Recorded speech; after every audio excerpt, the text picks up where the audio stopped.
Hey guys, welcome to Being Barton. Today in our candid capture video, we're just going to talk to you guys about gender roles and what it's like being more of a traditional family than kind of, I would almost say, is popular. I feel like it's not popular to be a more traditional home, and it's a big deal to us, so it's what we want to talk about.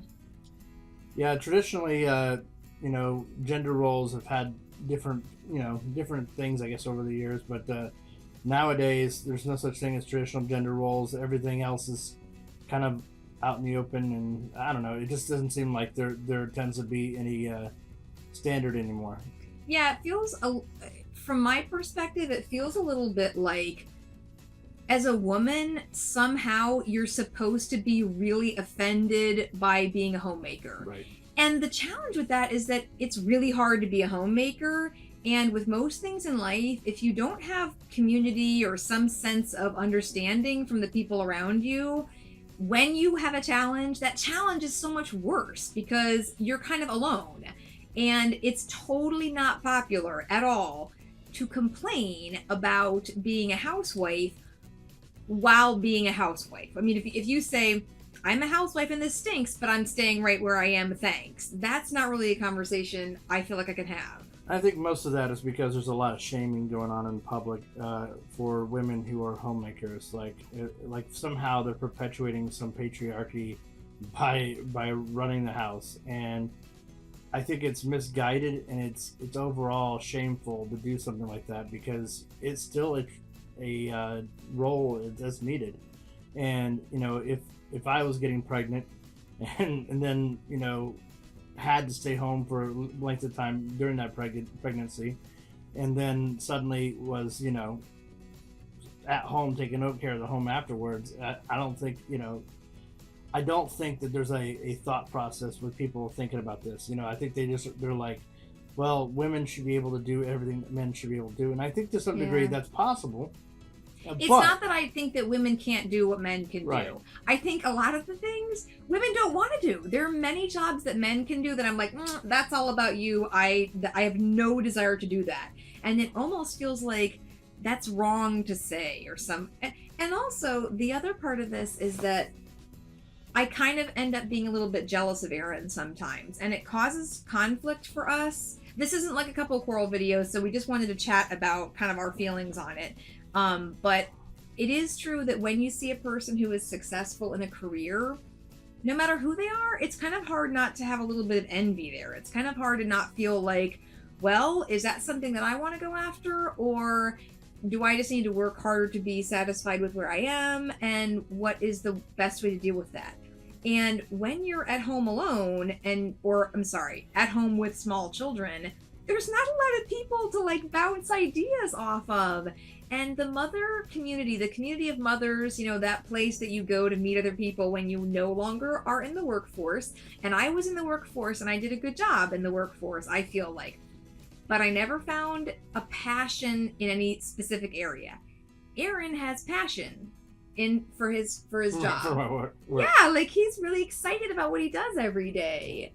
I don't know.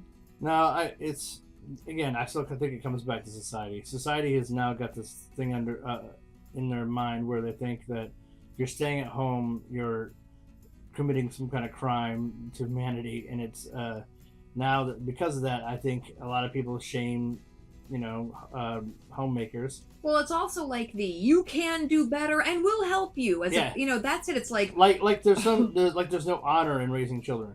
Yeah, like basically don't worry then, and I mean this is gonna step over a line, but it's like the government will help get you childcare. I'm like, oh good. So you want the government to provide someone to watch my kids? Like that's not what we're looking for. And Erin has been a stay-at-home dad. There was a period of time where he was out of work. About 6 months. Yes, and we had a family business, so I was running the business while I was pregnant, so I was fulfilling those two roles of still being a mom and making money, yada, yada, yada. And it was crazy how much people did not respect Erin. I mean, like it was a 100% or 180. It was a 180 turnaround. Yeah. It was really not cool. And the thing that was, why isn't he not working? Yes. And there were so many people who were like, leave his bum, like leave this bum. I don't want to use expletives, but it was totally, it was crazy. And after that, when Aaron went back to work, because Aaron, do you want to talk about what you do just a little bit? I'm a software engineer. So he's a software engineer. Yeah. If you look that up, you'll find that it's a good career. Yes. So very good career. Yes. So he went from very respected by friends and family to not respected by friends and family at all. And now we're back in the place where we just look at people differently. I'm going to be honest with you.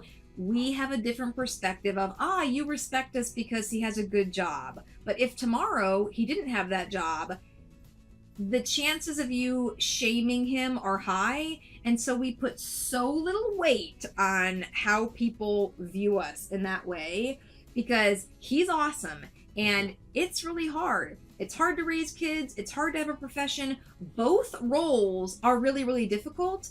And we just try so hard to like love each other and not be jerks. I am a jerk about it a lot. Anyway, I'm not going to talk about you being a jerk, baby. Sorry, I love you.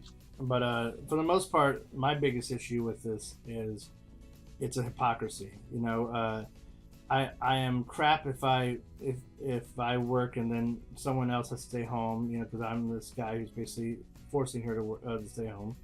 And if I stay at home, I am also crap.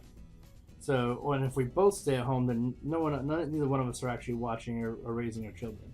You know, then we have to have somebody else to do it. Both working, you mean? You said both. I'm sorry. Yeah. If we both, well, then we're sorry. Then I'm we're, like, then we're not eating. Then we're yes. But yeah, so if we're both working, then no one's watching the kids, or at least we are not watching the kids. Yeah. And then we're bad parents. Yeah, especially with 4 kids, like there is no level of you watch the kids and then I'll pick them up and I'll still know how to handle it.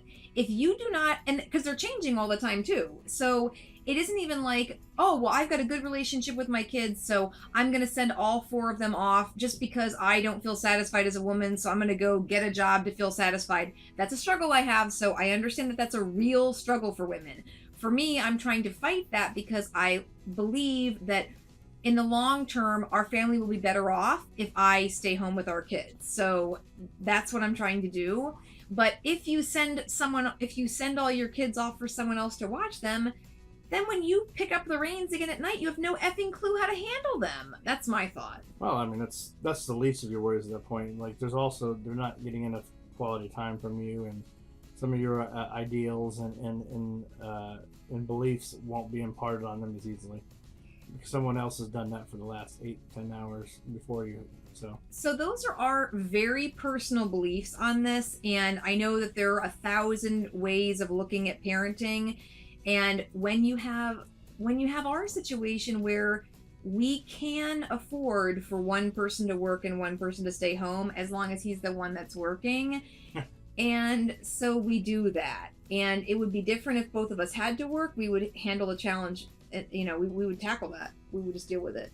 Right. But for right now, we're satisfied with him going to work and earning money and me staying at home and feeling a little bit just struggling with that, like feeling unappreciated or whatever. It's mostly our fault as a society. Like, we're just constantly shaming each other for things. Yeah, it's awful. We don't have any perspective, you know. Gender roles seem archaic, but there's a lot of reasoning behind it. You know, there's a lot of reason why.